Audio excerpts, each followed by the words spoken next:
చాలా దేవాలయాలకు వెళ్ళాను. దేవాలయానికి కూడా ఇక్కడ వెళ్ళాను, చర్చి కూడా వెళ్ళాను. అందరి దగ్గర పూజ చేసిన తర్వాత నిన్న ఈరోజు మీరు చూస్తే నేను 2 యజ్ఞాలు చేశాను. ఒకటి సుదర్శన నారసింహ యోగం, 2 చండీ యాగం చేశాను.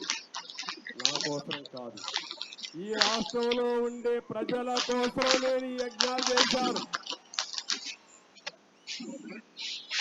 మానవ ప్రయత్నం చేస్తాం, పోరాడతాం, దేవుడు కూడా సహకరించాలి, ఆశీర్వదించాలి. అందుకే ఈ యజ్ఞాలు కూడా చేశానని చెప్పి నేను మీకు తెలియజేస్తున్నా.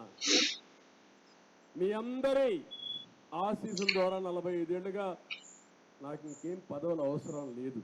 ఆ విషయం మీరు గుర్తుపెట్టుకోవాలి. నా రికార్డు ఎవరు ఇంకా బద్దలు కొట్టలేరు. సమైక్య ఆంధ్రప్రదేశ్లో 9.5 సంవత్సరాలు నేను ముఖ్యమంత్రిని.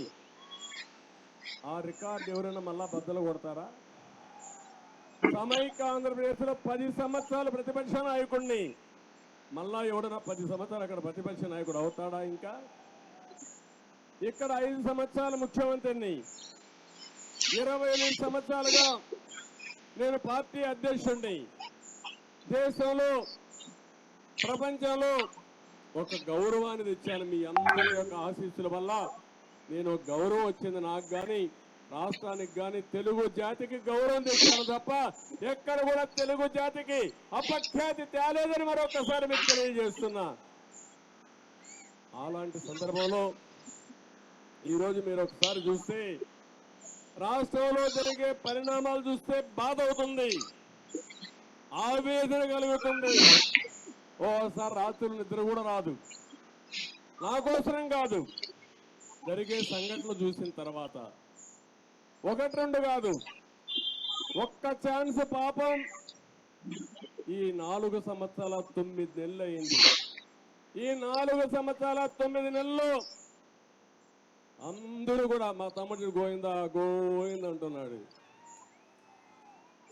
కడాను నిస్సహాయ స్థితికి వచ్చినప్పుడు దేవుడే దిక్కు అనుకుంటా ఆ పరిస్థితికి వచ్చా. అందరం కాదు, మన చేతల్లోనే ఉంది.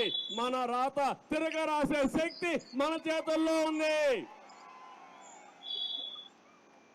నేను అడుగుతున్నా, వైఎస్ఆర్ కాంగ్రెస్ పార్టీలో పనిచేసే కార్యకర్తల్ని, ఒక రైతుని, ఒక ఆటో డ్రైవర్ని, ఒక మహిళని, ఒక నిరుద్యోగిని, మీకైనా లాభం జరిగిందా తమ్ముళ్ళు? చెప్పను. వాళ్ళు అడుగుతున్నా.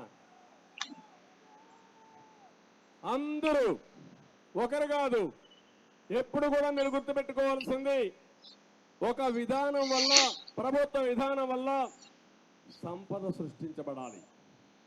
ఒకే ఒక ఎగ్జాంపుల్ చెప్తున్నా. మీరు మొన్న తుఫాను వచ్చింది, 2 రోజులు తిరిగాను.